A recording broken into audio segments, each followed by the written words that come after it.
マジ？皆さんこんにちは。ケムシチャンネルのロレッタとベカです。Hi. Hi guys!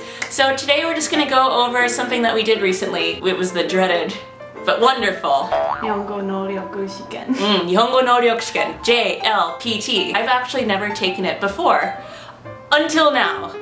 So today I brought this special guest, Becca, to help answer these questions finally and to get to the bottom of this JLPT test. Okay, what is the JLPT? Just a test to measure your proficiency in Japanese. See, that's what it's called. Yeah. Japanese language proficiency test. So it's kind of like the standard around the world, more or less, of like supposedly how competent you are. So what levels did you take and why?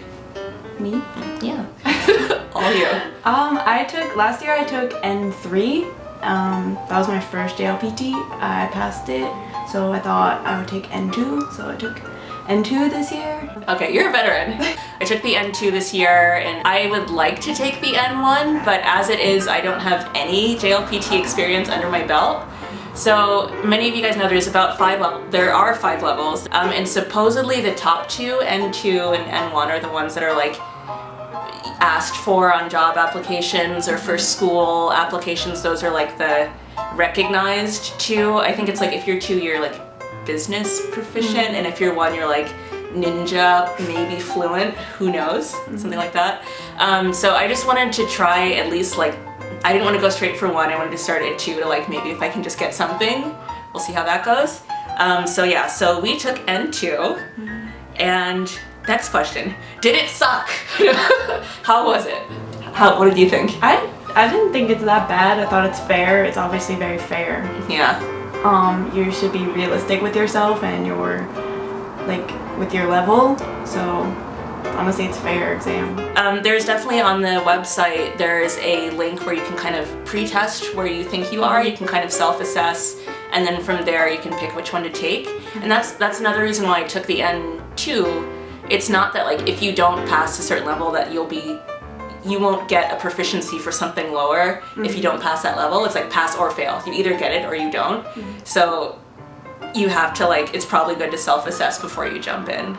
So the breakdown of the actual test, on actual test day, there were grammar and vocab is one big part. Then there's a really big reading part where you read like long passages, and then the final part is listening.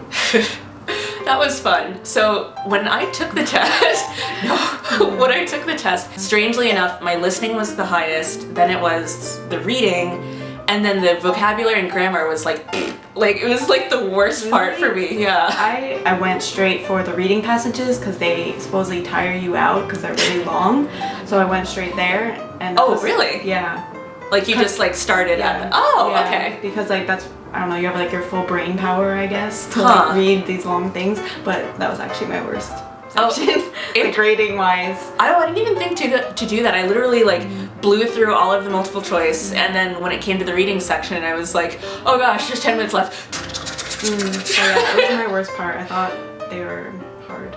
And there was something else that was so funny. It was the philosophy behind Picasso's Picasso's art and what that means.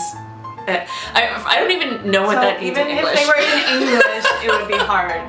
It was at this point, it really the test is really good at testing not what you've memorized, but what you actually comprehend. Because if you don't know those words, you'll run out of time trying to figure out the actual words and won't be able to apply it to the questions. Gosh, that was a headache. My first impression as soon as we walked out was that listening part. The listening part was crazy. I called my dad immediately and was like, that was insane. They say the question really quickly and then it just starts. The audio just starts. And then suddenly you have to answer. And while you're still thinking about the answer, the next passage starts. It's literally, it was boom, boom, boom, boom, boom. Were you ready? It was crazy. Yeah, I was like, what? There's something one of them was event planning for a soccer match between 5 different fields, and they all had budgets, and it was something crazy, and then at the end it was by the way, what was the name of the second field? Or something like that. It's wait, what? I had taken notes on every other point of the passage, and that was the one thing I didn't pay attention to. So next question is, how did you study? What methods did you use? I started a few months in advance, and I mostly bought 2 textbooks. and I just basically ran through them. I did about like a chapter a day for each textbook. Really? Yeah. It was, Wow. pretty crazy. The first one, it's a grammar book. Yeah. Go Speed Master. Yeah, Speed Master, Boompo. It has English translations, but it was like not by a native English speaker clearly, so it was actually really hard to understand. And then Kanzen Master is a much better book. This is a vocabulary book. It's much better, I think. Is it just like a list or? Yeah, they have like lists by topics. Clearly. All of it. Look at all this effort. Yes. It was really helpful, like structuring your learning by subject. Okay, so the ones I actually used mostly was this one. I don't even know what it's called. It's like N2 kanji. I can read kanji pretty well, but I actually can't write most of them. And if you ask me to differentiate between two, they're like really similar. That's when I start to second guess and get really confused. So this was like my refresher kanji book, and it has that fun little like sneaky see the answers, don't see the answers study guide thing. The other thing I used, I bought a lot of books. I bought like all of these books, and I actually didn't use most of them. I was just really bad. I only studied for about 2 weeks. The only other thing I really used was this one, which was a practice test. I bought this huge one, this really expensive book of practice tests for N2. It's mock exams, and I just couldn't focus on it and I just can't sit down and do it. So I didn't actually even open this one. Yeah, I think that's important though. Like if you think you're not a good test taker, you should. Yeah, if you really want to take the JLPT, like sit down and take practice tests, because otherwise you're gonna have a hard time focusing. The test is about like 2 or 3 hours.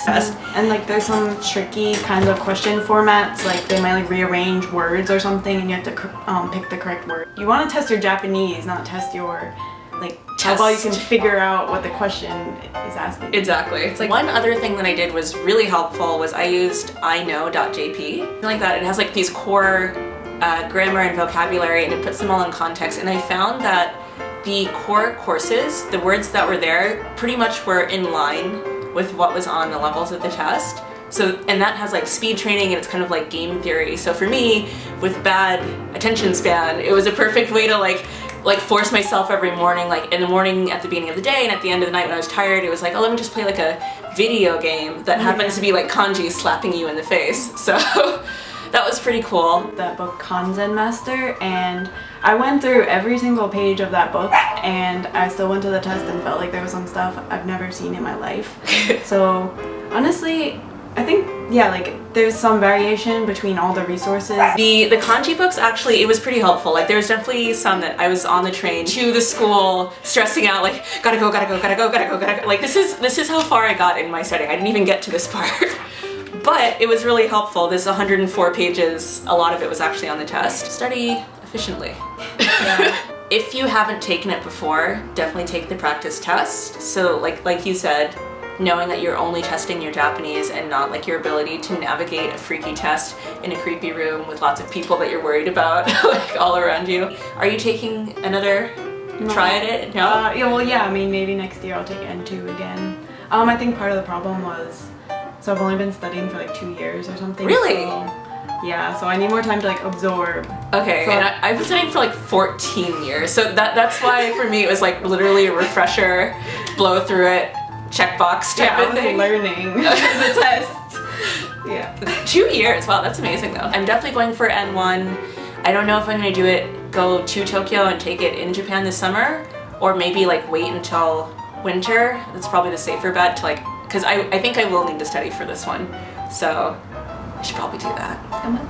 Ganbarimasu! So if you guys want to check out Becca, she's on Twitter and posts a lot in Japanese. So if you want to get in on the conversation and ask her about her experiences more, make sure to check out her Twitter. You can put it right in there. Oh, yeah. Okay. じゃあ今日はご視聴ありがとうございました。この動画が良かったらいいねボタンとシェアとチャンネル登録もぜひお願いします。I'll see you guys next time. Maybe even Becca.